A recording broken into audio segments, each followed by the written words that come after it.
नमस्कार मंडळी, घरगुती रंग चॅनलवरती तुमचे खूप खूप स्वागत आहे. हे बघा, मी बेसन पीठ मळून हे लाडू बनवलेले आहेत. खूपच छान झाले होते.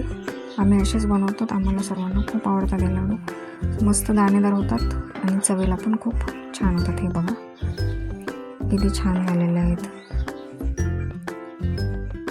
तुम्ही पण नक्की एकदा ट्राय करून बघा, खूप छान होतात हे लाडू. चला तर मी तुम्हाला याची रेसिपी सांगते.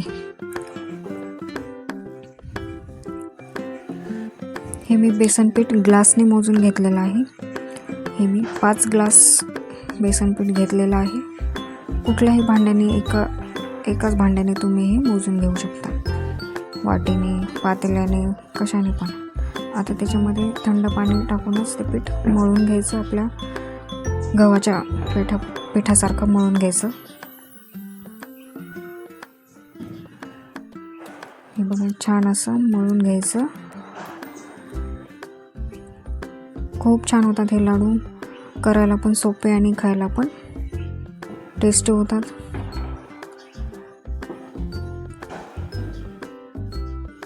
हे बघा, मी पीठ मळून घेतलं. छान असंच मळून घेतलेलं आहे. नंतर त्याला वरतून तेलाचा हात लावायचा शेवटी, पीठ मळून झाल्याच्या नंतर, म्हणजे ते कडक होणार नाही.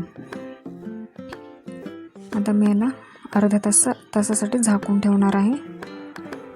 आता अर्ध्या तासानंतर हे बघा असं झालेलं आहे आणि मी त्याचे आता असे गोळे करत आहे, कारण त्याच्या पुऱ्या लाटायच्या आहेत आपल्याला छोट्या छोट्या. हे असे गोळे करून घेत आहे.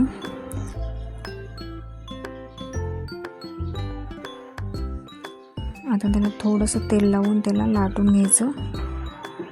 हे बघा, अशा पुऱ्या लाटून घ्यायच्या.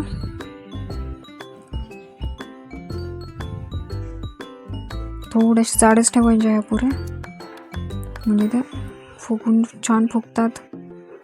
आता हे मी गॅसवरती तेल ठेवलेलं होतं, ते बघत आहे तापले की नाही. तापलेलं तेल, त्याच्यामध्ये आता ही पुरी टाकत आहे. बघा, मस्त फुगतात.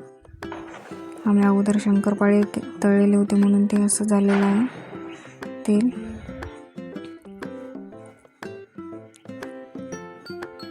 हे बघा, मस्त असं दोन्ही साईडनी खरपूस भाजून घ्यायचं, लालसर. थोडंसं जास्त पण लाल नाही होऊ द्यायचं, थोडंसं.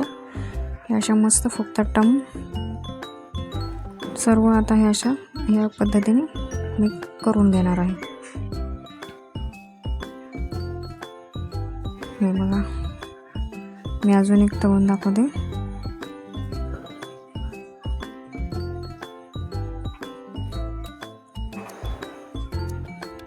हे बघा, छान असे फुगतात.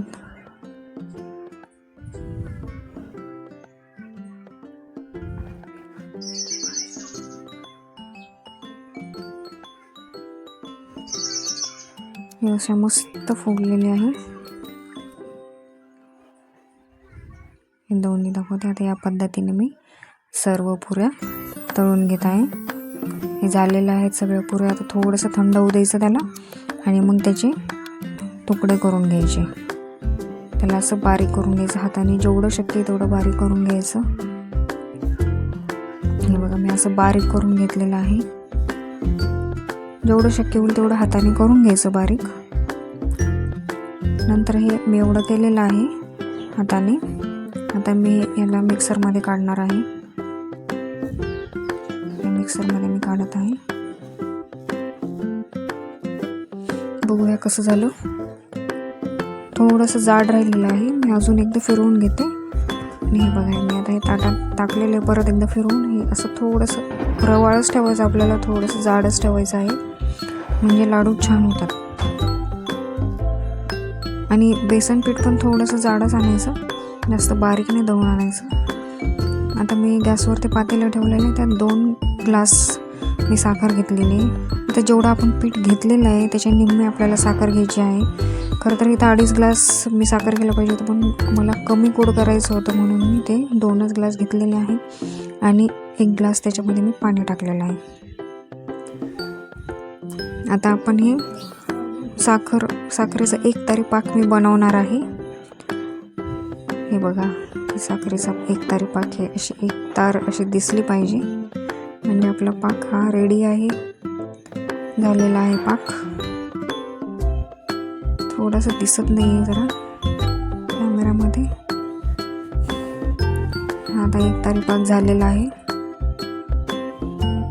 याच्यामध्ये आता मी विलायची कुटून घेतलेली आहे ते टाकत आहे.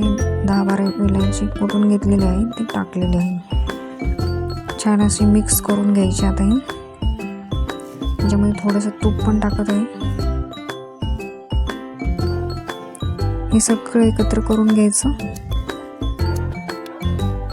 आपण जेवढं पीठ घेतलेलं आहे त्याच्या निम्मी आपल्याला साखर घ्यायची आहे. आता हे मी ह्या मिश्रणामध्ये पाक टाकलेला आहे. छान असा मिक्स करून घ्यायचा आहे. थोडंसं थंड होऊ द्यायचं आणि लाडू वळायला घ्यायचे. पूर्ण हे पातेलं मी पाकाचं छान पुसून घेतलं आणि बघा मी लाडू करायला घेतलेले आहेत.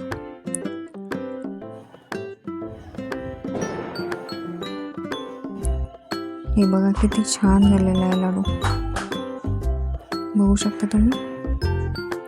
खूप छान झाले ते. खूप छान झालेलं आहे. मस्त. याच पद्धतीने आता मी सर्व लाडू बनवून घेतलेले आहेत. बघू शकता तुम्ही. मस्त झालेले आहेत. तुम्हा सर्वांना दिवाळीच्या खूप खूप शुभेच्छा. तुम्ही नक्की एकदा हे ट्राय करून बघा. तुम्हाला पण नक्की आवडतील. खूप छान झालेले आहेत. थँक्यू.